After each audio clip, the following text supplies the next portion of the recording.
সিরিয়ার দক্ষিণাঞ্চলে নতুন করে শুরু হয়েছে রক্তক্ষয়ী সংঘর্ষ। এবার লক্ষ্যবস্তু দ্রুজ সম্প্রদায়। সিরিয়ার সেনাবাহিনী যখন এই সংখ্যালঘু সম্প্রদায়ের ঘাঁটিতে প্রবেশ করে তখন ইসরায়েল আশঙ্কা করে বড় হামলা হতে পারে। 16 জুলাই ইসরায়েল দামেস্কে বিমান হামলা চালায়। ইসরায়েলি বাহিনী জানায় তারা সিরিয়ার সরকারি বাহিনীর বিরুদ্ধে পদক্ষেপ নিচ্ছে যারা দ্রুজদের ওপর হামলা চালাচ্ছিল। সিরিয়ার নতুন নেতা আহমেদ আল শাররা এই সহিংসতা ঠেকাতে ব্যর্থ হয়েছেন বলেও অভিযোগ উঠেছে।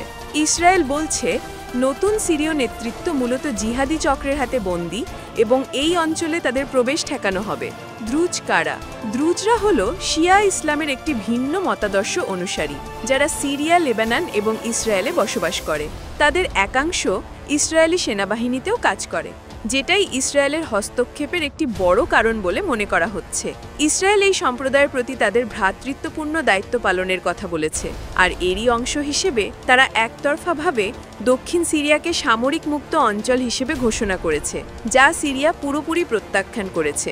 আসাদ সরকারের পতনের পর ইসরায়েল সিরিয়ার কিছু অঞ্চল দখল করেছে এবং আব্রাহাম চুক্তির প্রসার ঘটিয়ে সিরিয়া ও লেবাননকে এতে টানার ইচ্ছাও প্রকাশ করেছে।